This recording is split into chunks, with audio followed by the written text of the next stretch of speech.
The Gorecast is brought to you by American Horrors, the greatest uncut horror channel in the world.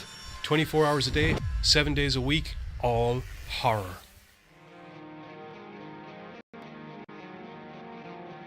As well as the Station of Decapitation Without Your Head, America's longest running horror channel, www.withoutyourhead.com.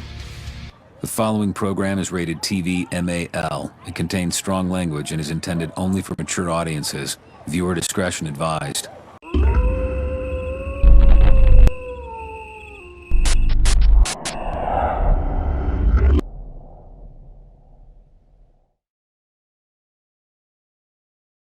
Studio. What the fuck is up, everyone? Hello and welcome here on a Sunday, and more importantly, a happy Rusev Day to you all on this fantastic WrestleMania Eve. I can go with that, I suppose, yeah. Good? Yeah. It is Rusev Day. Rusev Day! It's Rusev Day! God bless him. God bless him. Do you think he'll win the 5-man? I honestly don't know, considering it was kind of late minute that he got added to it-ish. We're sliding on. I feel because we haven't even begun. I feel anyone that's been watching the show knows there's two times of the year that you and I lose the ball completely. One is New Japan Wrestle Kingdom, and the other one is WrestleMania. WrestleMania weekend, because let us not forget, TakeOver was freaking awesome. That's why we don't stream it a Saturday. Yeah, that's true. That's why we don't stream it a Saturday. I wish they let him have it. I feel that because he, kind of was like, I'm going to take me and all my merchandising and fuck off if you don't give me a better match.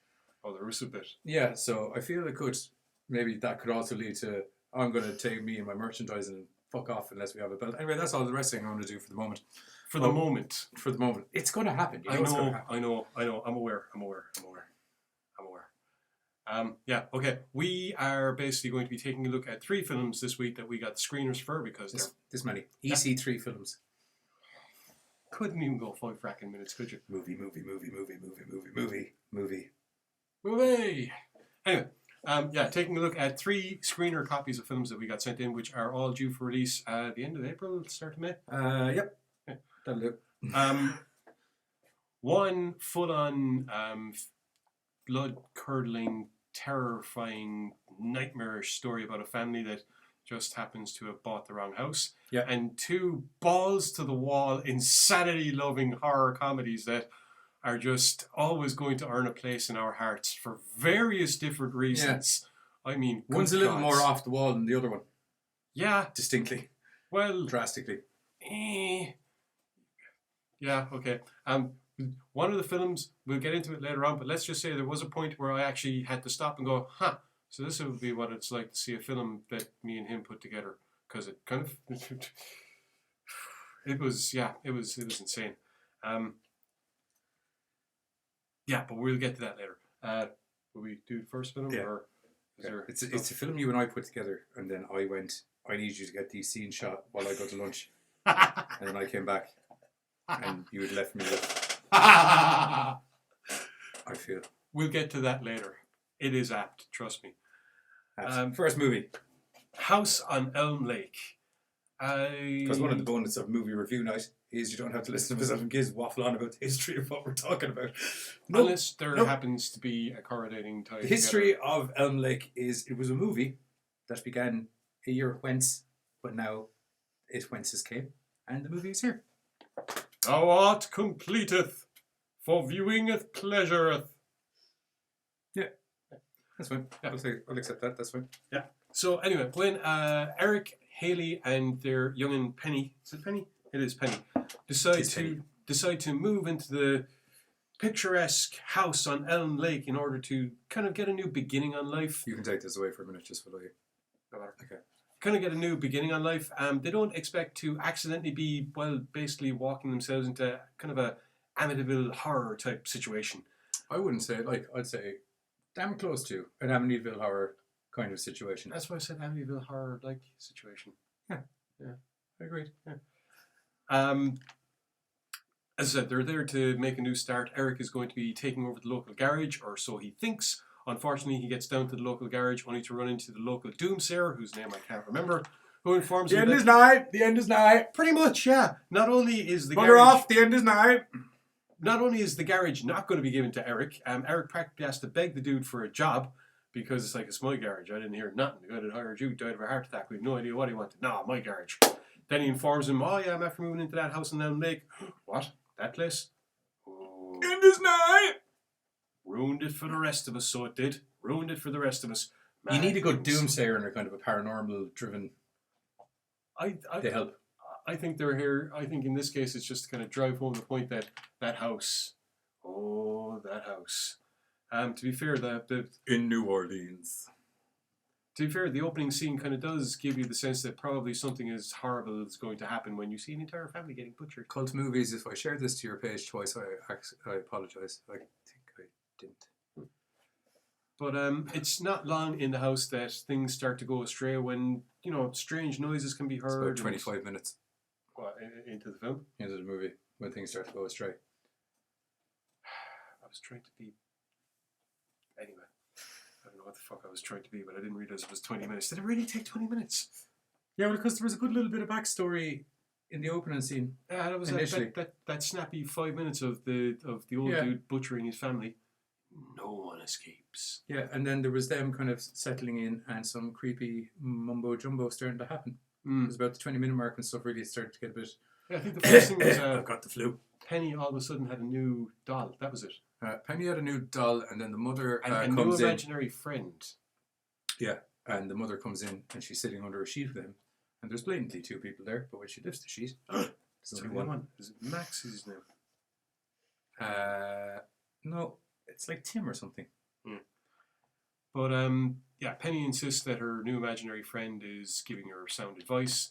Eric, meanwhile, is saying, oh, now you're too old for imaginary friends. You don't talk to imaginary friends anymore. Advice I wish was given to anyone foolish enough to fall into organised religion. But anyway, I couldn't help it. But unfortunately, Eric's behaviour since they got into the house is becoming increasingly erratic and slightly... Angry. I was going to say homicidal, but yeah, I suppose it eventually gets there, yeah. Smashy. Haley and her friend Crystal, her hot-ass friend Crystal, who decides to arrive on and visit the house, decide that, what's a great idea? This house that you think, might be some creepy... I actually have a note specifically taken about this moment coming up. Let me guess, Where the are t-shirt all worthy these... note. A t-shirt worthy note? Yeah, terrible idea. Oh yeah, it is. The note I made was, where are all of these suburban housewives just pulling fucking Ouija boards out of it? Because I can't remember, it's been in a lot of films you and I have covered recently where these people that you're like, why do you just have a Ouija board on hand? To be fair, a lot of the films we covered lately are in a specific genre, and that genre lends itself to people randomly having Ouija boards. Horror. Spooky shit. Yeah, but okay, well, I'll put it to you this way. You and I would be a little bit known for being mad about our horror. If you and I needed to do a Ouija board... The end is nigh. I'm not talking about the ramifications of it. It wouldn't happen because we don't have one on hand that I can just be like, oh, let me get my Ouija board. It's not a major problem with the actual script itself. It's just a pet peeve that I've had recently because I'm just like, where are fuckers pulling these Ouija boards out of? I hate to shatter your illusion, but we actually kind of do have a Ouija board on hand. What in the fuck are you talking about? The tablet? Yeah. All one needs to do is bring up a picture of a Ouija board, put it nice and big, get a little thingy, put it on. Okay. Right. It's one of these nights. Okay. Well, it's just like... Hey, it's just like later on... She didn't pull out her tablet, my friend. She pulled out a full-blown Ouija board. Hey, I'm not saying... Wooden, burning, carving, whole wooden, glaving, burning, shaping. I'm just saying we could with the tablet. I know you and I could, but if someone was like, before I lose my soul to the eternal darkness, I would like to do it on an authentic Ouija board. Oh, well then... I don't have one. Are you going to get one? Actually, I'm a little bit shocked that we don't have one just lying around. No, I'm not. No, I'm not. I remembered why we don't have one just lying around. Because it's a way better idea than you and me having one lying around. Yeah, pretty much. Anyway, I'm too adventurous and don't think about things long enough. Number one. And I'll be being a major reason. And I'll be too willing to ask the wrong questions. Names are important. Names are important. Anyway, Back to the plot. Haley and Crystal decide to idiotically use the Ouija board, and lo and behold, they manage to get in contact with the rather tortured soul of the last woman to erroneously live in the house and get butchered by her husband. As every Miranda woman who lives in the house has done for the last while, because it turns out there's a little bit of a book, very Necronomicon-esque. Yeah. Which I like is, the way I said Necronomicon, or not Renomicon. More like it. Not Renomicon. Yeah. It's first discovered by Eric, and it's filled with all these pictures going back to like early 19th century, maybe even as far back as late 1800s. But yet written in Biro. Huh. Just You bastard, I managed to completely miss that part. No, I'm only joking. Some of the earlier ones look like they're written kind of way more inky. I'm only joking. Anyway, this diary basically says that the people that lived here go back ways and they were into witchcraft. And well, isn't that funky? And it's about that time that Eric starts seeing things and hearing things, at which point Haley decides, you know and what? doing things. Don't forget the doing things. Oh, the doing things happen later on. Oh, the doing things. The doing things happen after Haley and Crystal decide to break out the old Ouija board. Where are we? Katie McNeil, hello. Just hey, Katie. Sober Giz. Yes, Sober Giz this unlet drunk Giz out every once in a while. Terry McKenna, hello, how are you? Well, how are we doing? We have Bino in the audience. Hello. There you go. And Byrne, who's also in the audience. Yeah. So 2 people who aren't here and 2 people that are here. Yay. That's good. Anyway. Things start getting even spookier for Haley. As I said, Penny is insistently talking to her imaginary friend. Eric's behaviour is becoming more and more erratic. When Haley isn't around, he's, occasionally killing the dozy bastard that said he was running the garage because the voices in his head told him to. In a sort of Man on Fire, Denzel Washington kind of way. It was actually really sweet. Your man's head is in the boot. Or trunk. It's underneath the bonnet of the car. Oh, it's the bonnet. Okay, Yeah. sorry. And then all of a sudden it's just smashy time. Yeah, blood everywhere. Yeah. Yeah, he's just screaming his head off. It's pretty good. Yeah, it was a good kill, yeah. Haley, naturally enough, decides, you know what, something really freaky's going on. I'm going to find me one of them parapsychologist types. So she meets up with Julia, meets her inside in a church at first because... Can't say parapsychologist without parasite. Yeah, you can, because... What, you spell? That's my nose. Continue. Anyway, Julia agrees to go back to the house and try and get a reading there, get a feel for the place. Once again, this is a t-shirt worthy idea. Terrible idea. Terrible idea. Right then and there. Because this place is so haunted, even if you are a fake psychic, you're going to feel it. Yeah, various different visions of various different creepy things. Hang on a second. Actually, I am wrong. She doesn't contact Julia until things go sideways with the babysitter. Yeah, babysitter goes missing. Haley and Eric decide they're going out for a night out because, by the gods, Haley and Eric need to We fix some deserve stuff. it. And he's already nearly murdered several people, so... I was going to say, Haley's insistent that they fix things after it turns out that Eric is a cheating bastard. The cheating and the unknowingly... Well, he knew, but she doesn't know about all of the smashy and the screaming in the bed. And the naked old man running around the house because he's the only one that can see him. You see, that's the thing that I was getting Lots to. of naked old men in this movie. That's kind of what I was getting to. Scary, terrifying naked old man. Sorry, I'm just trying to share this. It's like I was watching a film in which I had to ask the question, so, this is me as a 90-year-old ghost, running around naked, accosting cute babysitters, strangling them to death, and, presumably doing things with their corpses, I guess. I don't know. You worry me, my friend. What? You worry me sometimes. It's alright, I worry myself as well. Do you know how many voices are in here at times? Here, everyone's doing the babysit. God, fucking damn it, Giz. Jesus. So, anyway, after Penny is found huddled in a toy chest because the babysitter freaked out once the naked old man appeared and decided to stalk her through the house, as you do, it is at that stage that Haley decides, fuck this for a tough spin, I'm going to get me a psychic.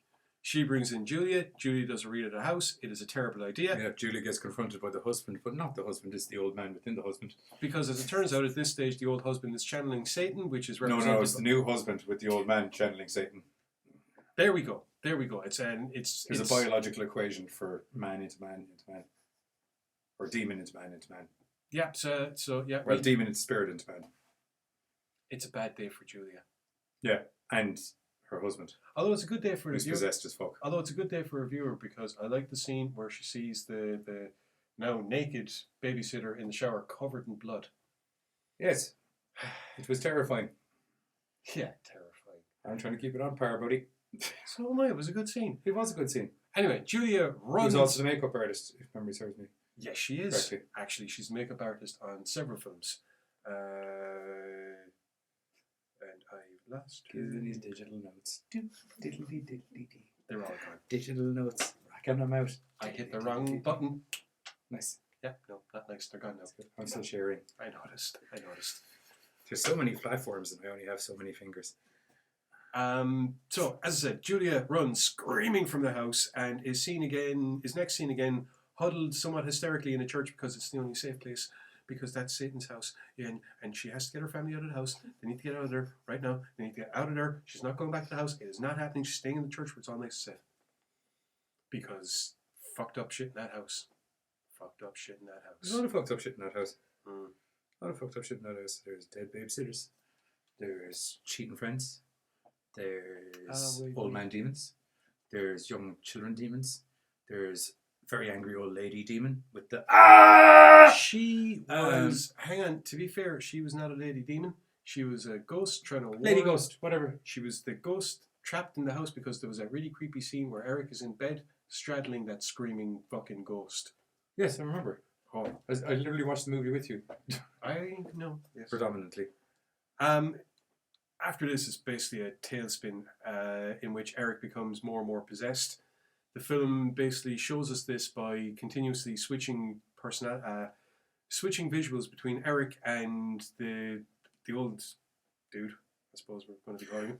Who's the best man? Who represents Satan and is often seen covered in blood and demanding that Eric commit acts Elliot. Thank you. Blood-soaked Elliot, channeling Satan, commanding that Eric do all kinds of nasty, vicious, horrible things. On the side, of course, in normal daytime life, he just appears to be kind of losing the plot a little bit, enough to worry Haley, and enough to have her bring her friend Crystal up to keep an eye on the young one while she goes off to find Mad Julia. Of course, this is where things kind of go awry once again because, guess who Eric was tapping behind Haley's back? The friend, probably. The friend, the hot-ass friend. So that goes terribly awry when the hot-ass friend finds out what it's like to have Eric channel the spirit of a naked old dude try and do things to her and kill her at the same time. Like Cho Club Love. Yeah, there was. Sorry, it's just. It was the step over 50 Shades of Black, darker thing. Yeah. Yeah. And there was that scene where Penny came out and it was almost like, help me, Penny, and kind of, she's watching and something like, oh, you've been a bad girl, but you should watch some more.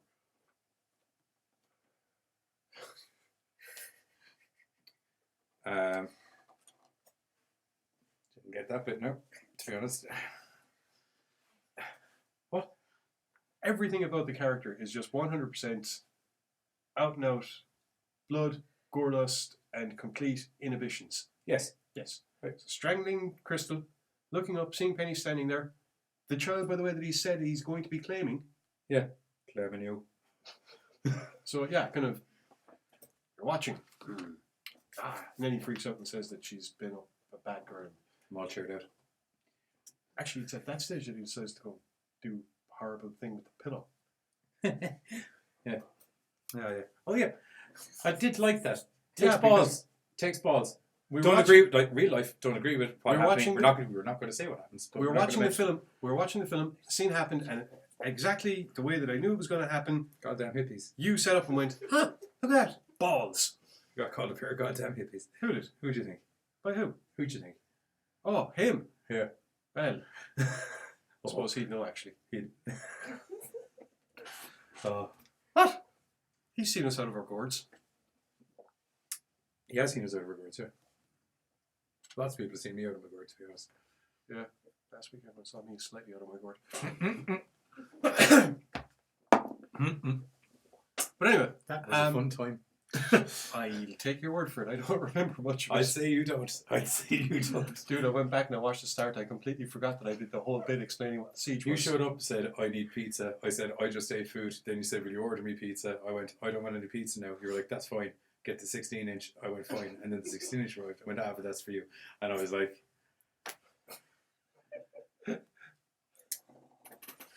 I'm generous drunk.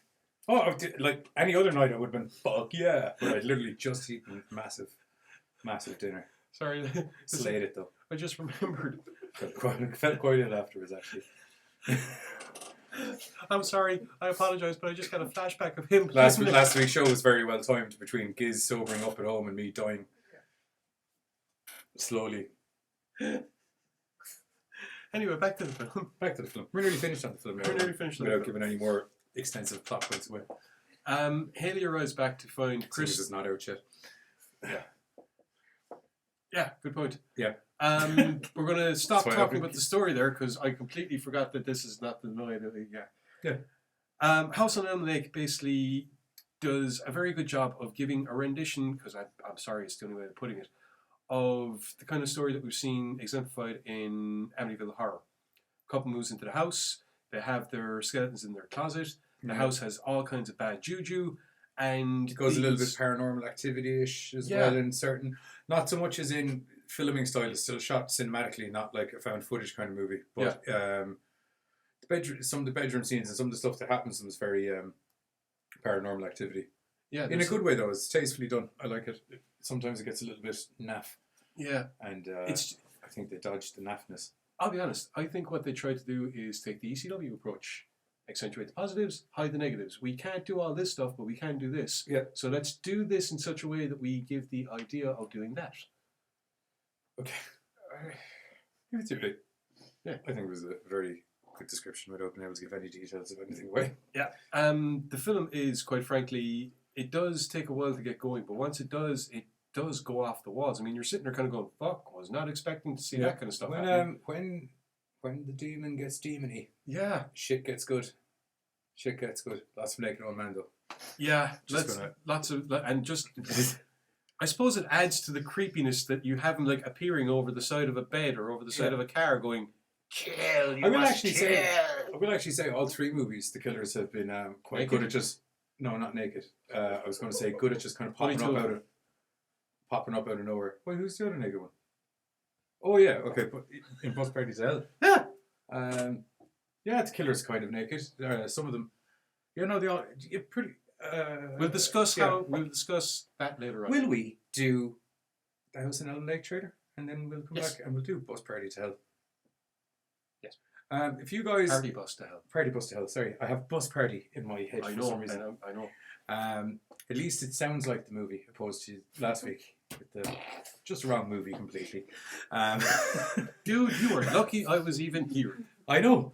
I'd already prepped for doing a show on my own. Oh, I could have stayed in the pub. You don't want me doing a show on my own. No, it would have been a terrible idea. Considering the way things were going at that stage. Yeah, if you guys, because it's WrestleMania weekend, if you guys have any drink, or if you have any, light them up, pour them out, do whatever you need to do before the trailer finishes, because we're going to be coming back with Party Bus to Hell, and you're going to need it. In a good way. In a good way. Oh, box of Kleenex as well, probably as well, be recommended. Are we nearly there? Welcome to Elm Lake. So what do you think? I want that room. You okay? Yeah. Who's that? It's my friend. We don't talk to imaginary friends anymore, do we?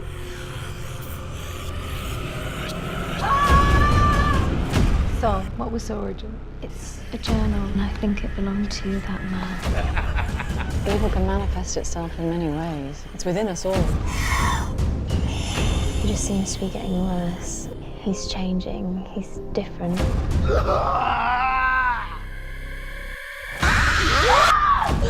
Benny, help me!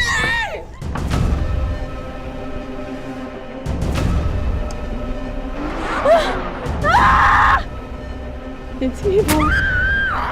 You have to get your family out of there immediately.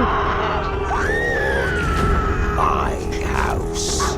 Get out!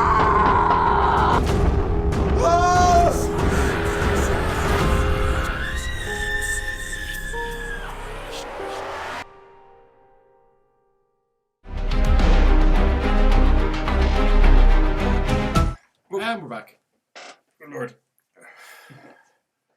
Trying to remember names there and stuff. I will pull up because there's lots of names. So, firstly, that's the end of Elm Lake. Definitely go out and see it. As far as I remember, I think it's like VOD on the 8th or the 9th of this month. Yeah. So what are we now? Yeah, it's definitely in the next 7 days. It's out for VOD anyway. And I think it's the same for our next movie. Segway.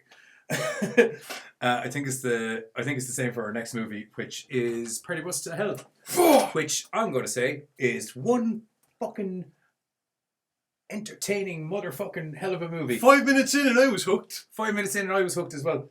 5 minutes in and I found out Tara Reid was in it. 20 minutes in and I was actually looking, kind of going, am I sure? Oh, okay, so this is what it's like to watch. Huh. Right.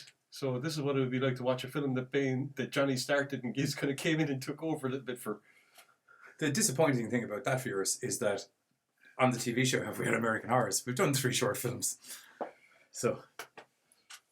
Nope. Yeah, but I didn't take over filming in any of them. That is very true, yeah. That's true. Good reason. Valid reason. Valid reason. Okay, Party Bus to Hell basically starts off with Darby. That's it. Tara Reid. Played by Tara Reid. And I can't From one of my favourite movie franchises. Oh, God. Ever. And it's not American Pie. Yeah, I know. It's Sharknado. I know. Someday you're going to be in one of them. I'm adamant. I'm adamant. I can actually see the scene. Me and you standing there, you're like, Netflix, if you're watching, there's a documentary in this. Johnny Deadly's path to Sharknado. Me and you standing there, you see this thing go, Giz, look. And I'm like, what? I moved to LA and I started working as a waiter to try near where they shoot the sci-fi studios. What have I started? Then I moonlight. Oh God!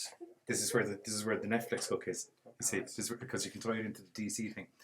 This is where I moonlight as a vigilante, but I also commit crimes to fund my vigilantism. So I'm kind of like a Robin Hood kind of character, but with C4 and explosives. I'm worried. Netflix. I know I said documentary initially, but I'm branching out a little bit. I'm giving options, is what I believe. Okay, can we roll the dial back to? If any of the viewers are watching, if anyone thinks that's a good Netflix show, I think it'll be good. You should cover the best and worst of horrors on Netflix. Oh, it's a long list of the latter, not the former. Anyway, getting back to the film, as we were saying, it starts off with Darby running through the desert along with. Good statement by Ronan Dunn. Sorry, I should mention that. Along with her buddy, whose name escapes me at the time. Her photographer buddy. No. No? They run into the photographer. Yeah. Oh, yeah. But basically, heat exhaustion's gotten to the two of them. Darby is out of her mind. The other guy's out of her mind. There's someone clearly chasing them. They have no idea where they are. And finally, Darby snaps like a dry and brittle twig. And congratulations and decapitations. Now everyone sees heads rolling away. So yeah, that's a pretty cool way to start off a film as far as I'm concerned. Especially when the head decides I'm never letting you write songs before Joe again. Period. Ever. Yeah, well, you started this. We've had way more musical numbers in this show now than usual. We haven't even gotten to the last one where, there's definitely going to be musical numbers. What, for 420? Oh, yeah. Do. I kind of don't want to add any of our musical numbers to what was an impeccable soundtrack. Yeah. Can we get back? Yeah. You're the one that diverted. I know. Darby, after decapitating her buddy, ends up running into a photographer. Kimberly and a photographer whose name escapes me right now. Played by Devanny Pinn. Yes. Well, Kimberly is played by Devanny Pinn, yes. Yeah. Doing a awesome swimsuit bikini type thing, and it's cool because they're taking the photos, and it's like, okay, you look beautiful, now topless. She's like, not having it. Yeah. No, not having it. Not having it at all. At which point, Darby comes screaming out of the fucking hills. Yeah.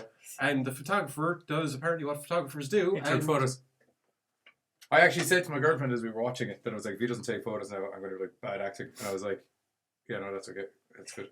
Number one, because you could get a good photo. And number two, because she was fucking far away and that camera had a good lens. So you can be like, that chick looks fucked up. Give me that tripod. Darby quickly explains that the desert itself seems to be out to get them and that it'll use your worst fears against you. The photographer goes, Crazy. Kimberly goes, your worst fears? You mean like mummies? Yes, they'd use mummies against you. At which point, all of a sudden, mummies attack them. Fucking mummies. And at this point, we realise, you know what?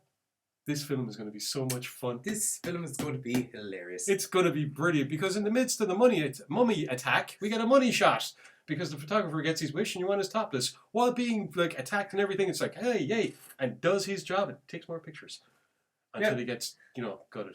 I will say what I really liked about that scene as well is when he's like choking her with the plastic. He really looked like he was giving her a proper choking with it. Yeah, sometimes it's kind of like a, oh no, whenever, please don't choke me. Oh, I can't breathe under the plastic that I blatantly can breathe out the other end. No, this girl looked like she was getting choked. Look. I thought it was a good scene too. I thought it was a good scene. It's good. Yeah. You're going to find myself and Keys agree on a lot of scenes through this movie. Yeah. 27 minutes and 30 seconds. Yeah. Actually, the 20 minute mark seems to be the magic number in a lot of these movies. Yeah. As I said, in this one though, about 5 minutes in and you're like, hey.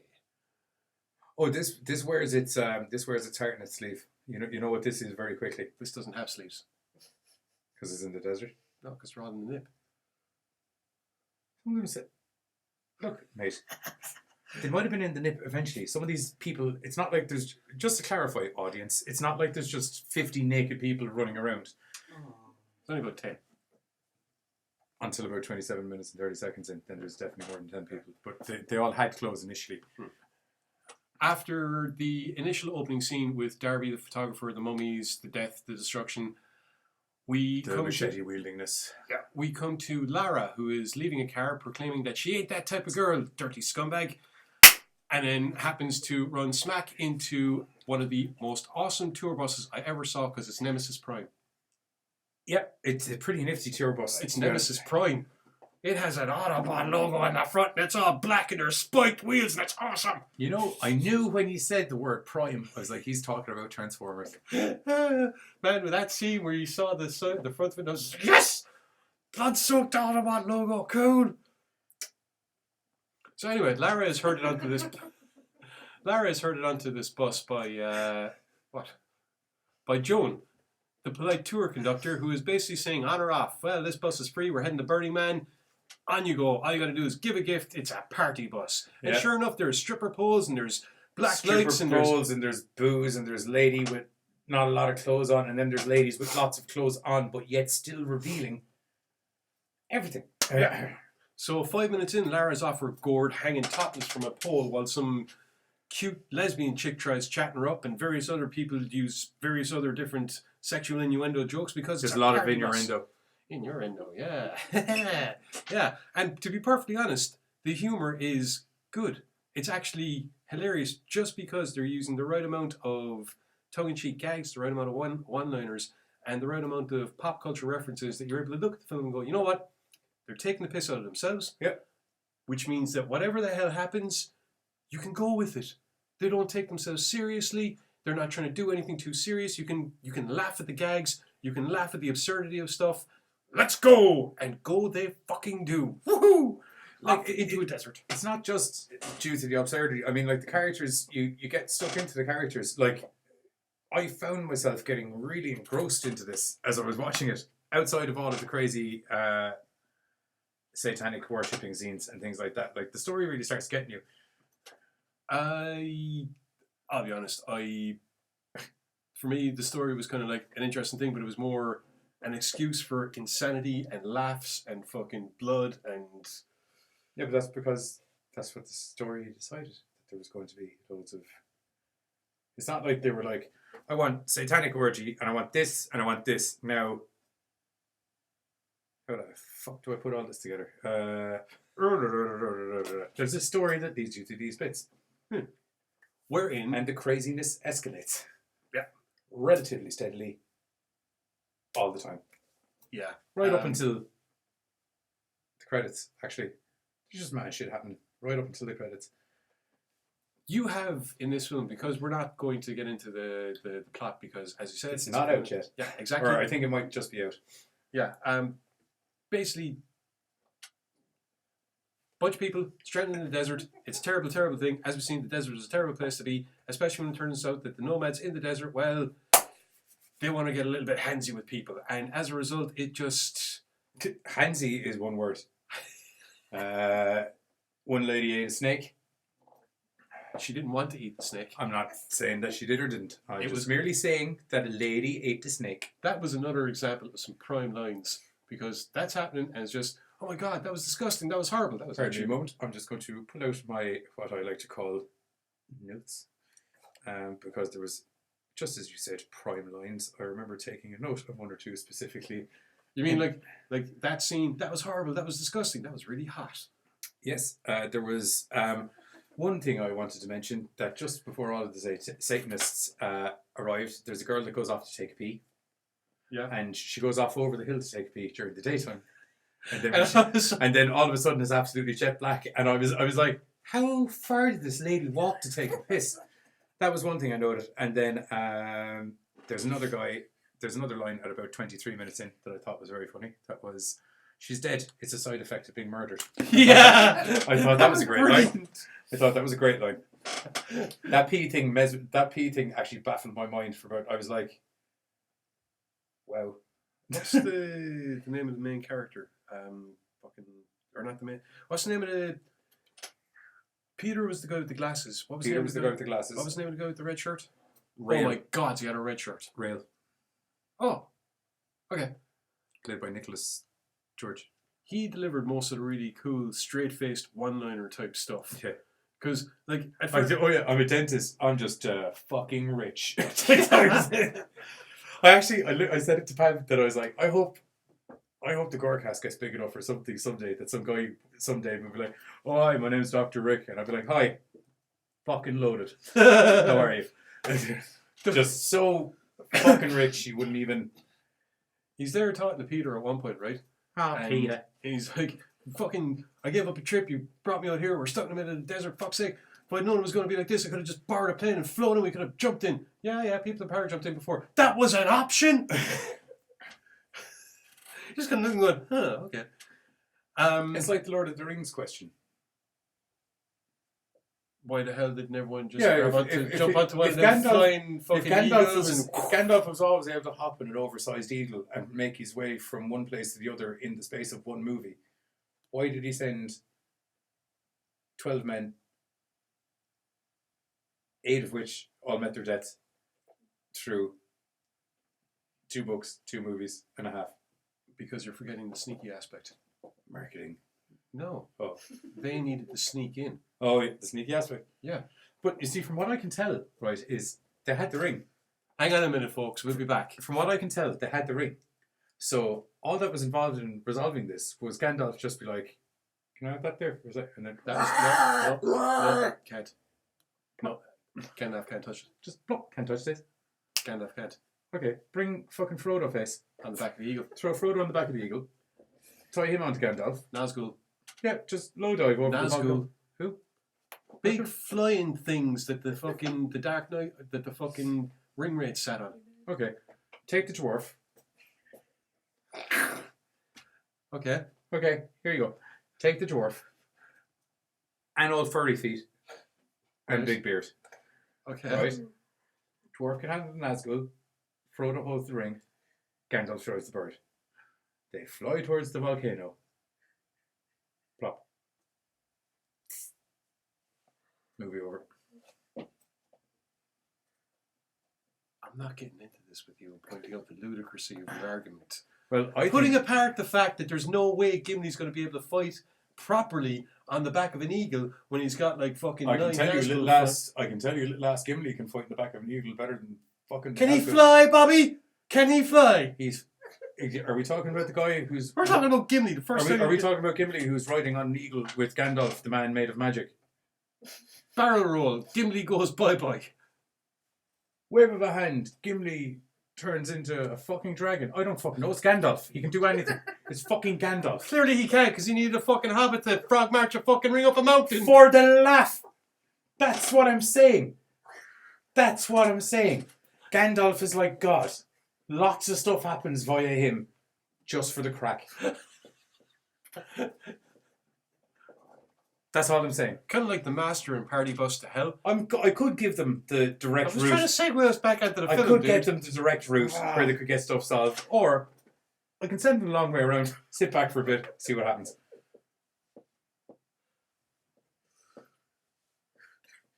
I'm trying to get us back to the film.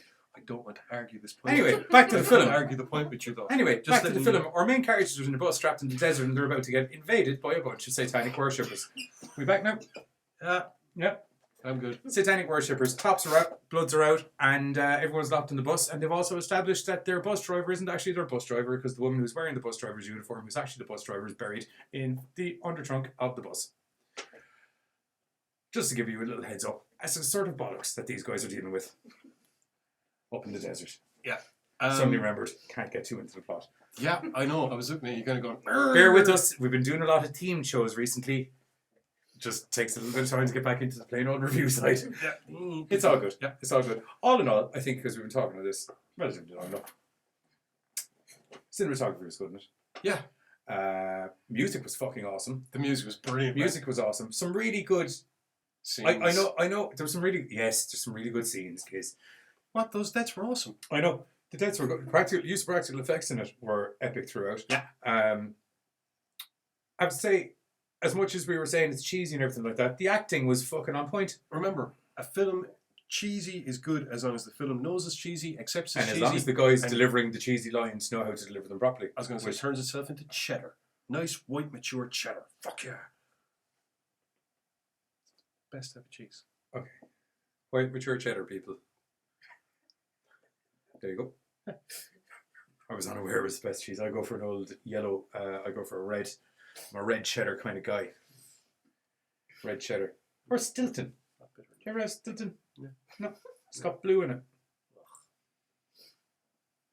Yeah. That's weird cheese. No. I like my cheese like I like my steak. Blue. Ugh. No. That's how I like it. That's how I like it. Wheel me up a cow. Slice me off a bit of cow. I love it. Okay then. To summarise, Party Bus to Hell basically delivers on... It's a hoot. Yeah, delivers on everything if you just basically want to sit down, enjoy a fun story. I was actually saying I was going into a steak party bus analogy. Were you? Yeah, I know you wouldn't think it, but I'm in that. It's WrestleMania night. I'm fucking anything. Alright, I'm curious. I'm going to entertain this one. Go on. What? Getting back to your steakhouse, cut off a piece. I kind of can't do it now. There was a kind of a flow to it. Sorry. It's going to just be forced now. Sorry. Sorry, I'm really bad when it comes to like, oh, fine, tell me the joke. Well, I can't now, because the moment that the joke was applicable has fucking gone by. It's why comedy and the timing. Anyway, regardless. Post Party to Hell, I thought was overall highly entertaining. Yeah. It's... I put it on this morning and it was just...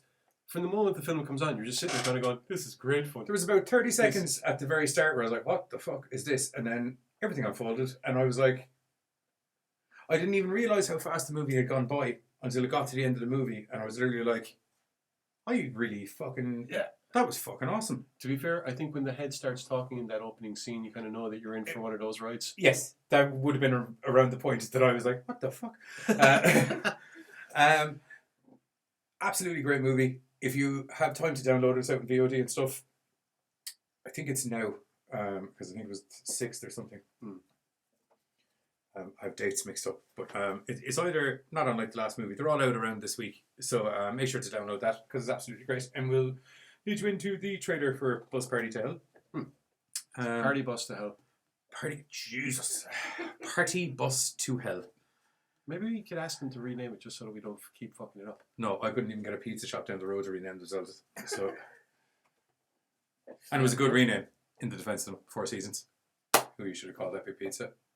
Is that why it's on your phone as Epic Pizza? It is, yeah. I refuse. You know what I'm like when I dig my To heels be in. fair, that pepperoni thing is fucking epic. Yeah, we won't talk about that for the moment. Alexandra, good argument, Johnny. Had a similar question about that Annihilation movie on Netflix. Why the feck they couldn't just drive along the coast and go straight to the lighthouse rather than spend 3 years and...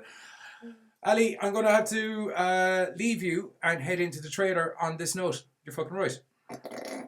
basically. Those questions went through my head as well. It's probably why I in the middle of it. Oh, what's that? Trailer?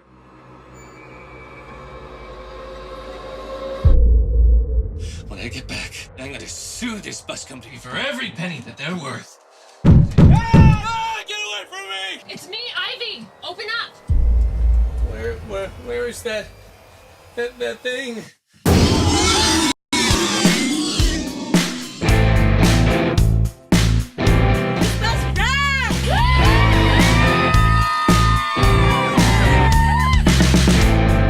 Where are we? On a party bus, heading to the Burning Man Festival. We left the highway? Yeah, about 5 minutes ago. This ride may get a bit bumpy. Hey! Hey! Hey! Are we there? Yes, they're here. We're surrounded. They're listening. Everybody, we're just making a quick pit stop. Is anyone else getting cell phone service out here? We must be in a dead zone. They hear everything we're saying. Your deepest, darkest fears. Oh my God! Hey guys, this one's unlocked. Oh!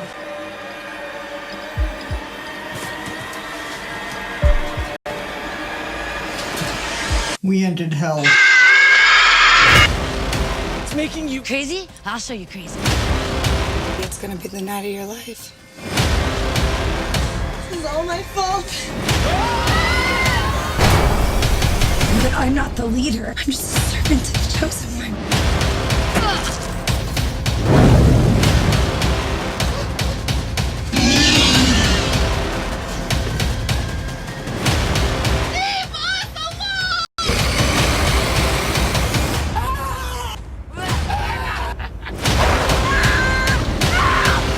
Where's the bus driver?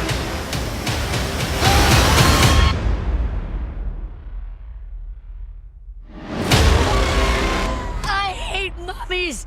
Coming soon.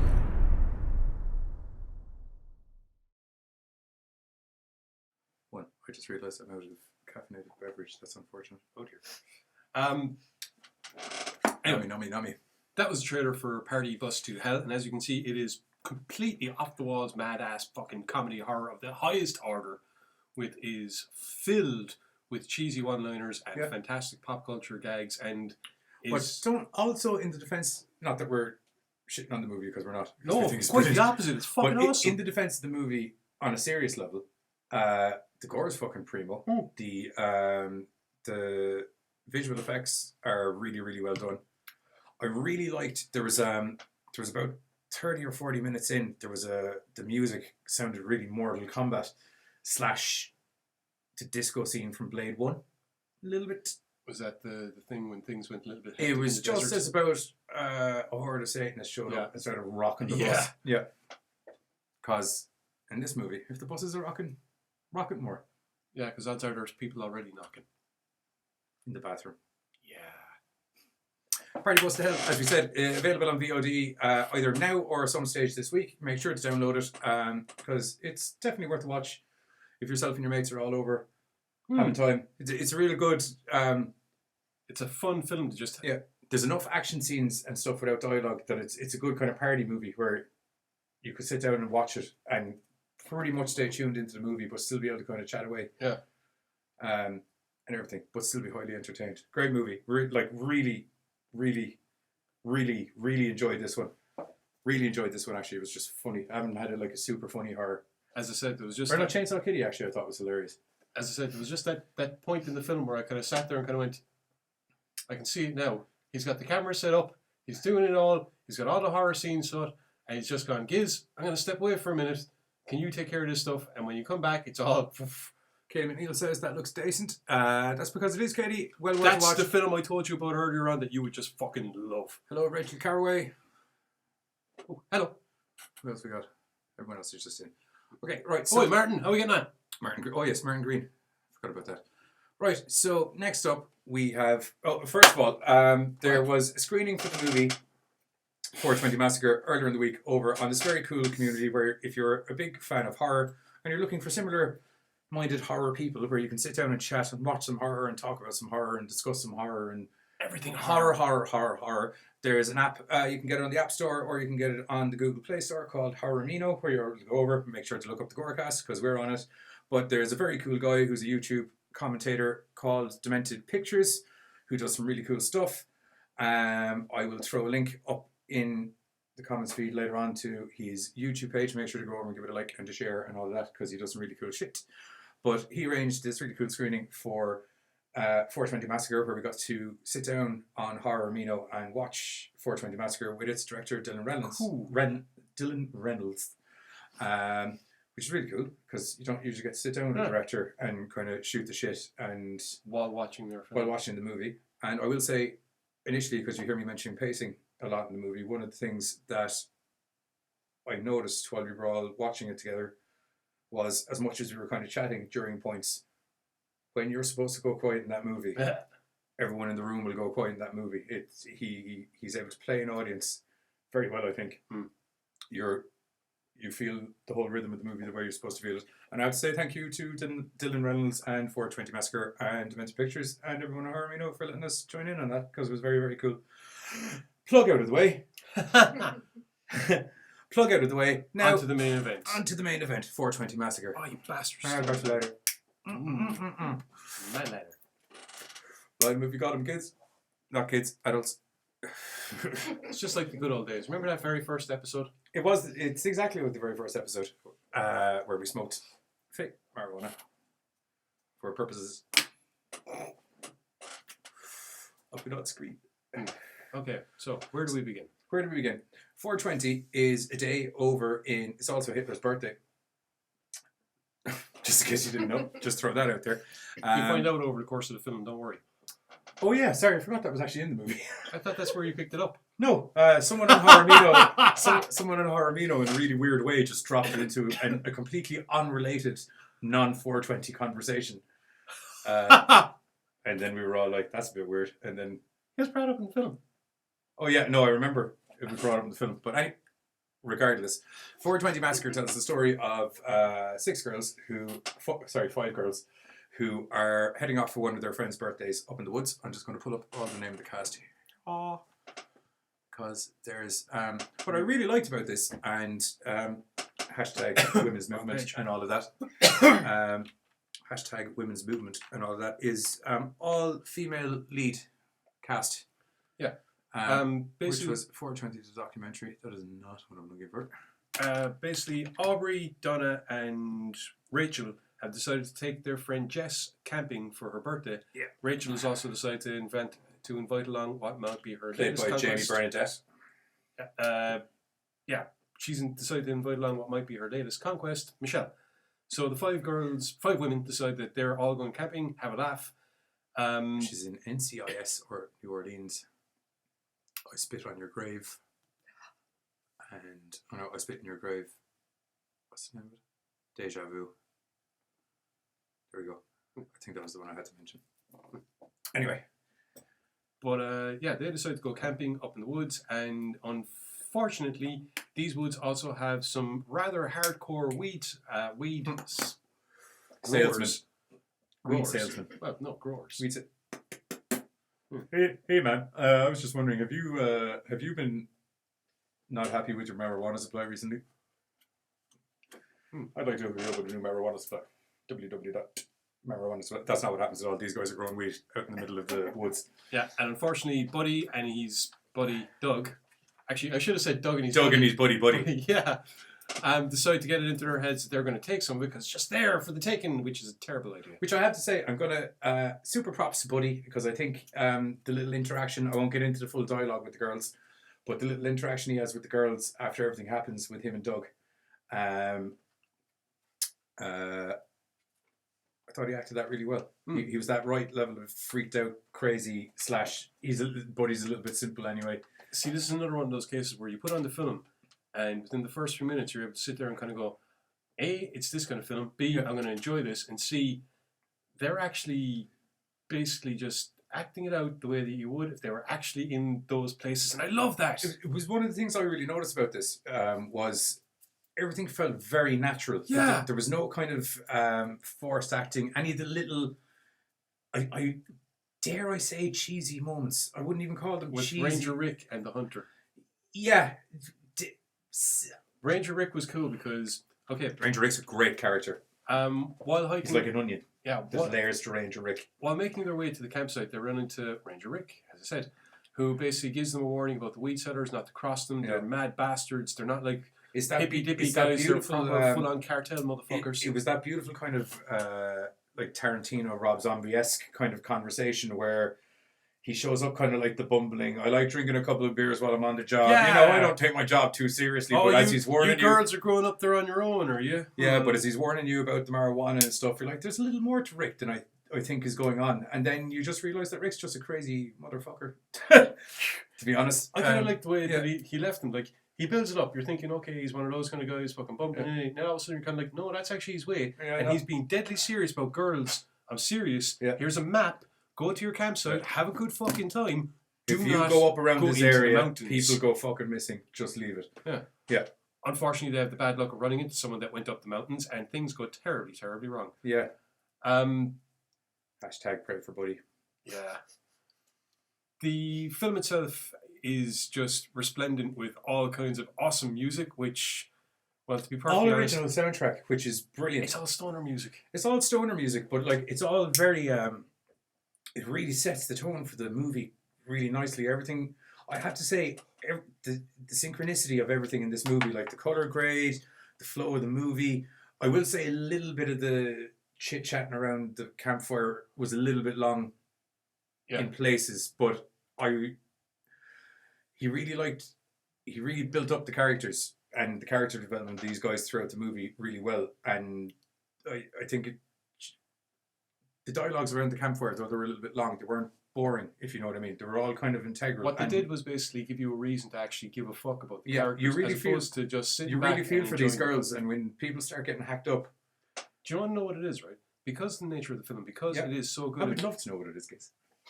Because it is so good at being the kind of outlandish horror comedy bit.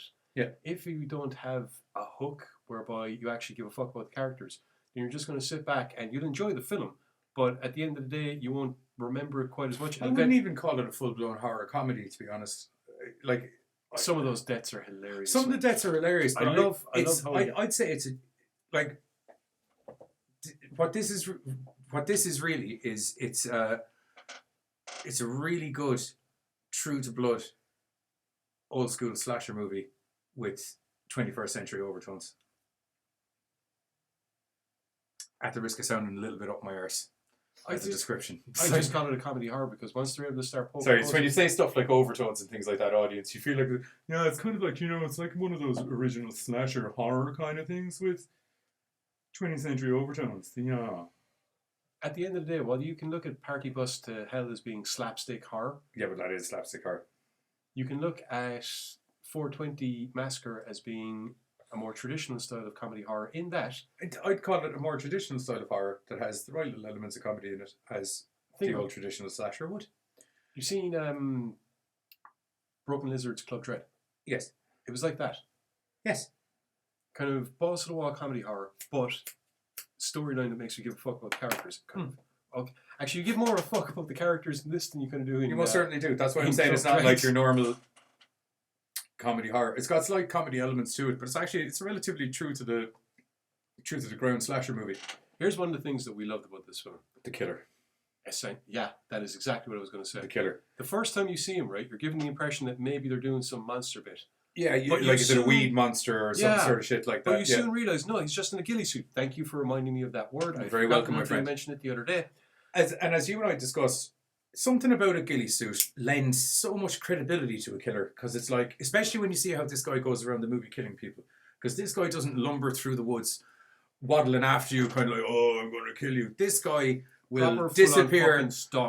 You might think you see him, or it's actually a bush and he's on the other side of the screen where you don't think he is at all. This guy is an efficient, tactical killing machine, because you find out later on the reason for it is explained brilliantly. The reason for it is explained really well, and you find out he's got a real kind of military background, so he's a real, like, this guy's really, really good at doing what he does, and he does it well and fast.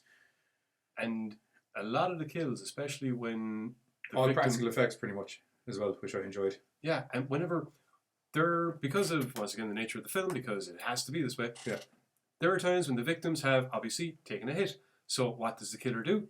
Does his job and then finishes off the smoke in some fantastic ways. The bit with the bong is brilliant. We're not going to tell you what it is. Reminds you a We're little just bit going to of say that it's brilliant. Ghostface from a scary movie. You know, it's like, hey, what are you up to, dude? Chilling. Killing. No? No. Okay. No. Gotta say, man, this stunt weed is great. Yeah.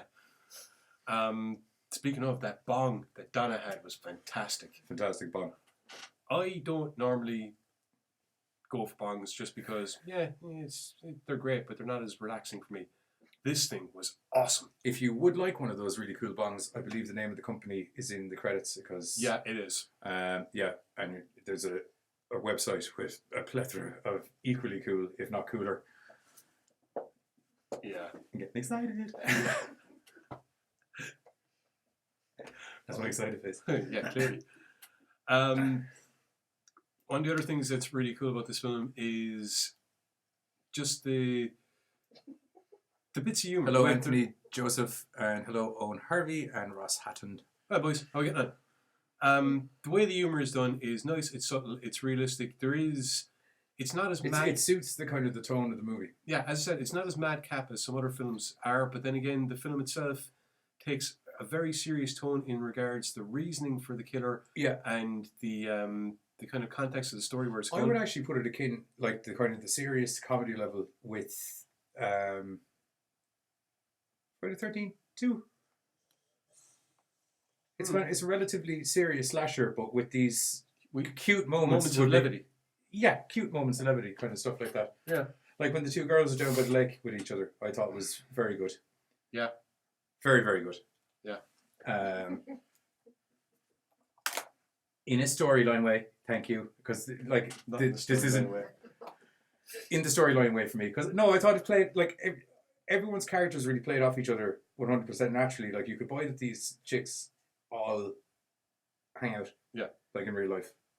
You know, that kind of thing. That's my point. Fair enough. Point well made. Thank you. And one that I agree with. Yeah, it was. Indeed. Should we shake hands? No, we don't need to. Okay. It was the chemistry between the actresses themselves and the ease with which that they are around each other. In fact, to be perfectly honest, it's the ease with which every single actor and actress in this film gives across their performance. Even from the very beginning, like I said, when Buddy and Greg are wandering through along through the forest. Yeah, the bit of conversation between them is great. Yeah, there's small little things like at one point Buddy's pure nervous and he kind of puts his hand on Greg's arm and Greg's like, fuck off. You know, it's just little things like that. You're kind of like, you know. And even in the dialogue itself, there's little unknown but fine details that come up in conversations that just make everything a little more believable. I just thought there was cool little, references that made the gags better. Yeah, well, there's loads of little references the whole way through the movie. Like I liked, there's even certain shots where you can tell he's doing little homages. Like there was a great jaw shot with Donna. Before the Donna. We're going to take 5 seconds for Donna. We're going to take 5 talks. Oh yeah, cheers. That's true. That's way better. 3 for Donna. 3, 2, 1.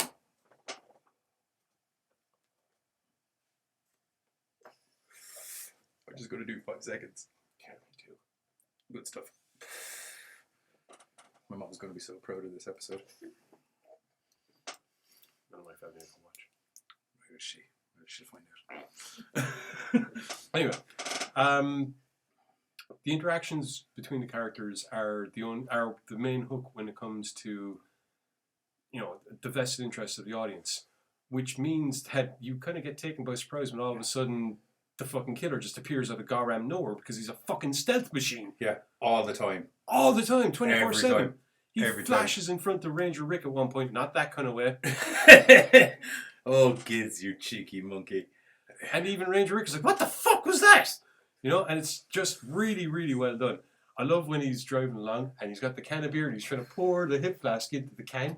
It's like, why? Why just fucking drink out of the hip flask, dude? Do you know what this beer is missing? whiskey. That's the logic I feel. All in all, 420 Massacre is a really, really well put together package. Entertaining from start to finish. You really feel for the characters. You kind of feel for the bad guy as well. Yeah. A little bit. I can buy the bad guy, and the bad guy's methodology and motivation for everything that he does is completely legit, and I can totally buy it. Because if you did the same to me, I'd probably put on a ghillie suit and start shooting people as well. To be perfectly honest, the situation was approached properly. And things just... And accordingly. And shit just happens. Sometimes shit just happens. Sometimes you should listen to fucking Rangers and just stay in the fucking neck of the woods that you're supposed to stay in, people. To be fair, they did. And then, then stuff happened. The Wandering. Will we do a trailer and we'll come back and we'll do our final thoughts? Yeah. And then, because I kind of did final thoughts there, and then I realised we need to do a trailer. Trailer. How far is it? 3-4 miles. I'm telling you though, this place is super creepy. What are you girls doing out here? On our way up to Higgins Creek. Yeah, we're gonna camp there for the weekend. 5 of you are out here by your lonesome, huh? Listen, we have an issue up here with guerrilla growers. Are you serious? It's 420. It is our collective duty to blaze up on this stuff. What in God's name are you talking about?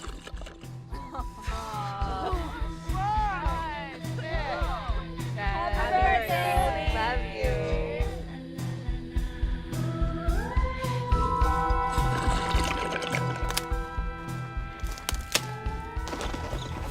You hear that?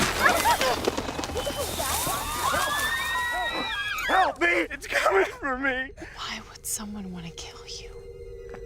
The wind. Rachel, where are you? Shh.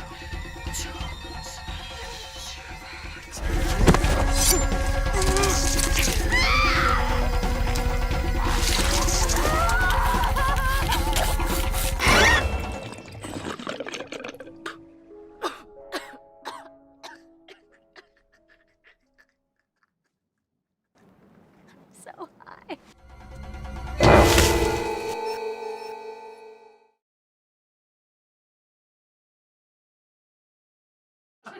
Sorry, I was watching the screen on Facebook there, not the other thing. So sorry about that. Oh, I see the hellhound. What are you doing? What's the hellhound doing? The hellhound. Okay, go on. Okay, fine. Okay, Hellhound's making an appearance party. Okay, hellhound's in the show. Okay, so that's the 420. Fucking dog. That's the 420 Massacre.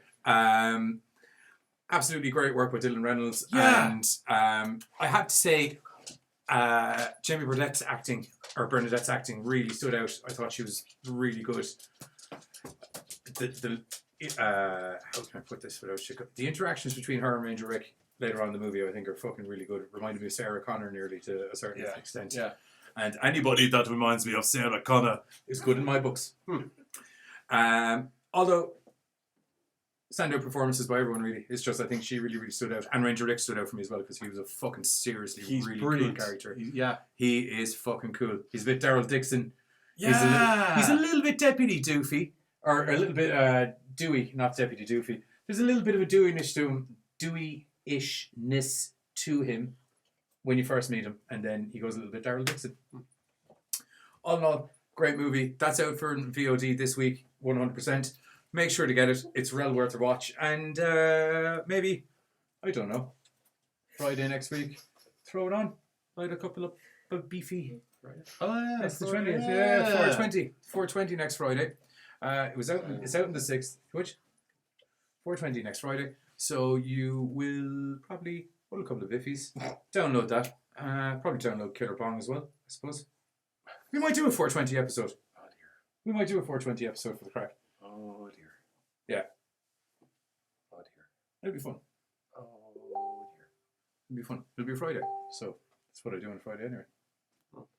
And on that, okay, WrestleMania. Wrong screen. Doesn't matter. It's all good. We're just talking. WrestleMania. What? What about it? It's on now. I know. And we need to go watch it. Yes, Where we do. we might, myself and my other compadre, might be streaming WrestleMania. Maybe. Indeed. Possibly. Indeed. Because it's time. Sorry, that's my best Vince McMahon impression. You're fired! Now that's a good Vince Vince. McMahon That's a good Vinnie impression. Mac impression. Thank you. That's a good Vinnie Mac impression. Make sure to go buy all of those movies because they're going to be pretty much, you're going to be entertained. It's good. If you've got your fuck summer's coming, you've got a week off. I've been drinking all week.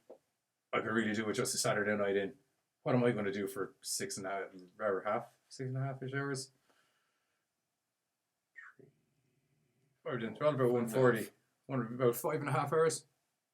For probably, I don't know, what, 15 quid I'd say, $5.99 for digital download, something like that. There you go.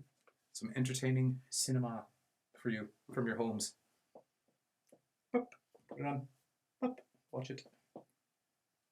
That's it. We done? Yeah. I thought you were going to kind of hit me with a round off line there. No, I was waiting for you to go up. Oh yeah, you see, that's why I went WrestleMania, and I was like, I'll do my little outro line now. He'll have something funny for WrestleMania to say, and then we'll Corkcast out. No, big that away Cork, man. We're lucky we finished now. On the Studweed? Jesus. We're in for a long night. On the Studweed. Okay, anyway, from myself and the Giz, we're going to be back next week where we got some more movie reviews for you. Yeah. If memory serves me correctly. We got Killing Joan. Yeah. And we've got, I can't remember the other two now. There was Killing Joan and there was another really cool demon-y kind of movie. No, I'm putting the blank as well. Yeah, I'm going to have to look at Killing Joan. I remember because oh yeah, Jess from 420 Massacre. yeah, Jamie Burdett's in it as well. Which is why we didn't do it today, because we were like, it'll look a bit weird now if we have two of our movies back to back. Pretty much.